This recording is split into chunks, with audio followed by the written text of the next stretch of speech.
What if the reason you feel different inside a temple, cathedral, or pyramid isn't random, but a precise psychological mechanism? In this video, I'll reveal the hidden benefits and traps of visiting sacred places. My name is Arian.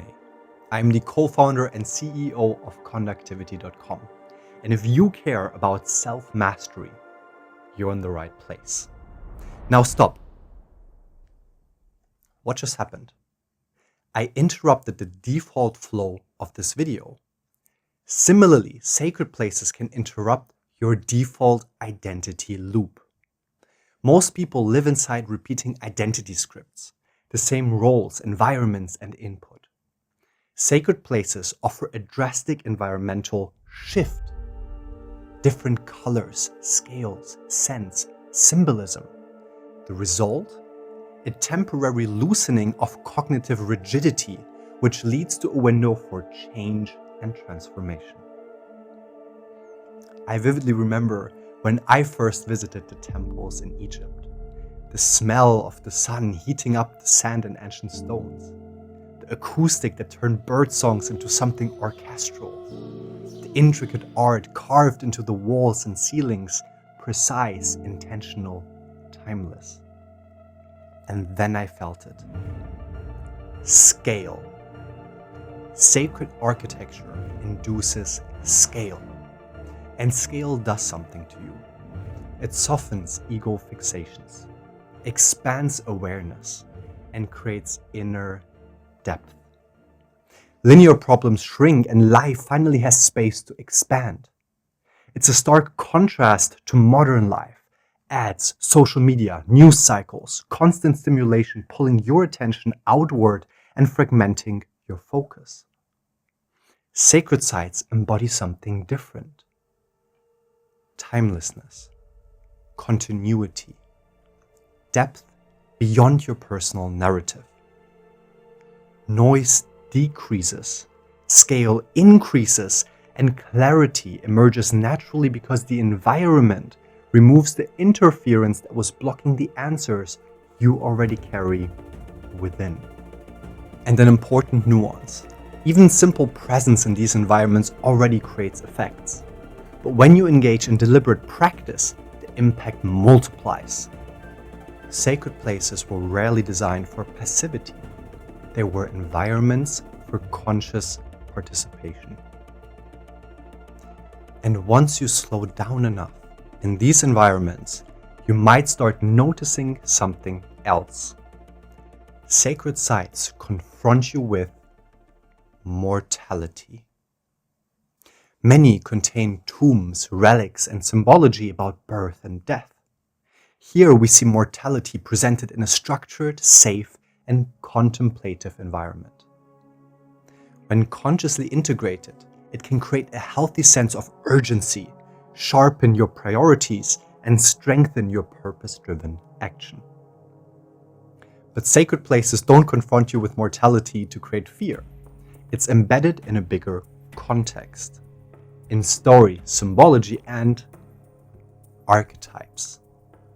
Sacred sites are archetype saturated. Mother, father, divine union. Sacrifice, ascension, rebirth. Divinity, royalty, and so many more. Archetypes bypass rational thinking. They speak to something deeper than mentality. This process can activate dormant potential and deep clarity for your life.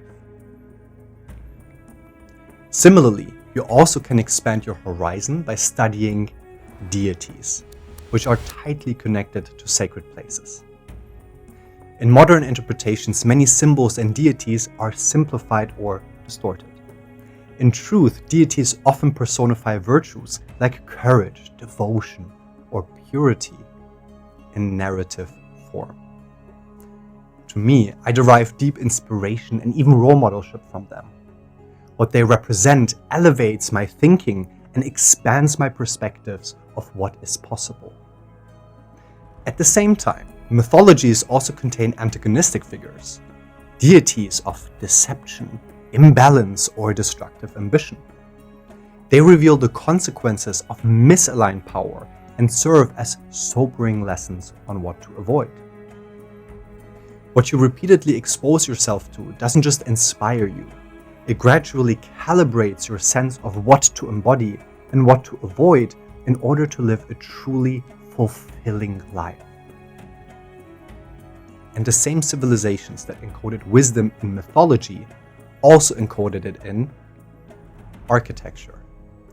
Sacred architecture literally embodies excellence, precision, craftsmanship, symbolic coherence, long-term foresight.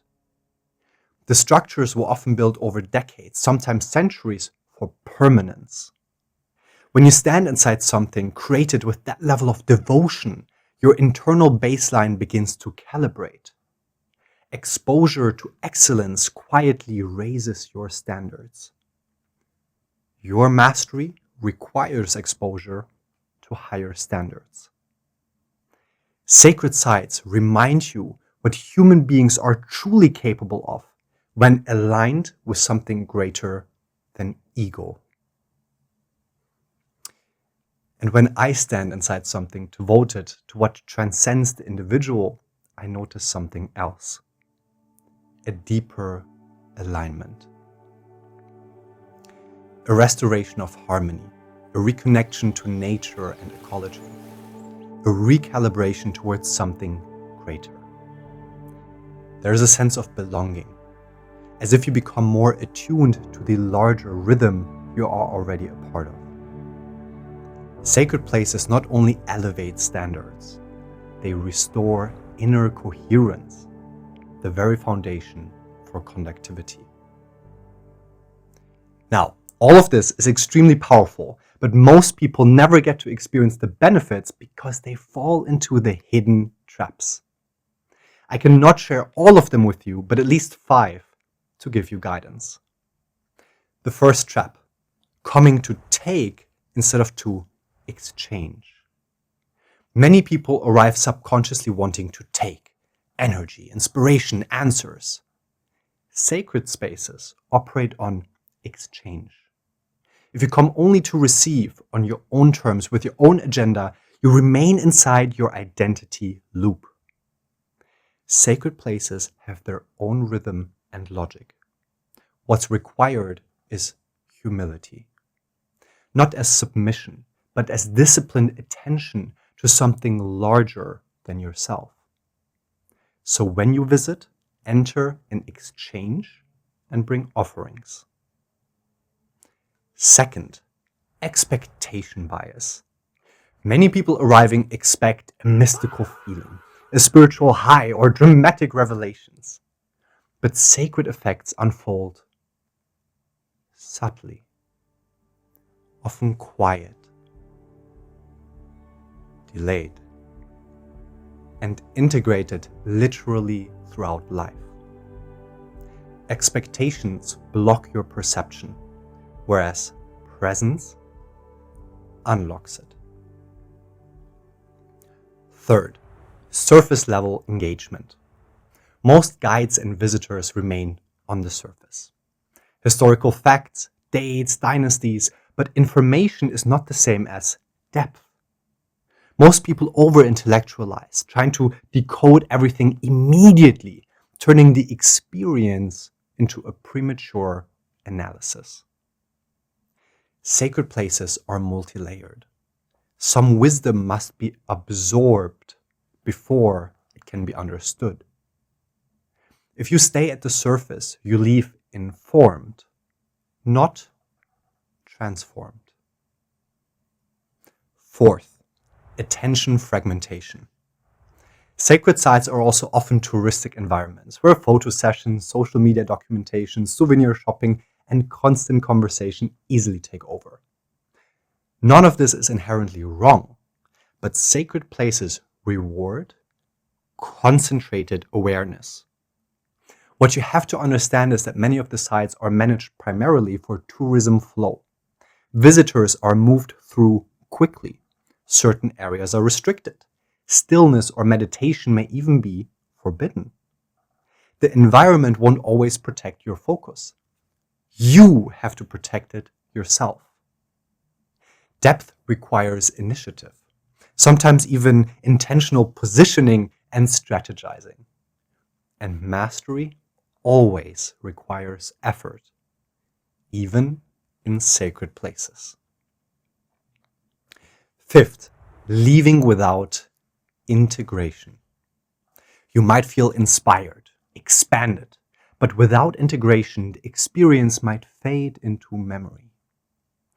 Sacred experiences only lead to growth when you anchor them. Ask yourself and return to it over time. What did I feel?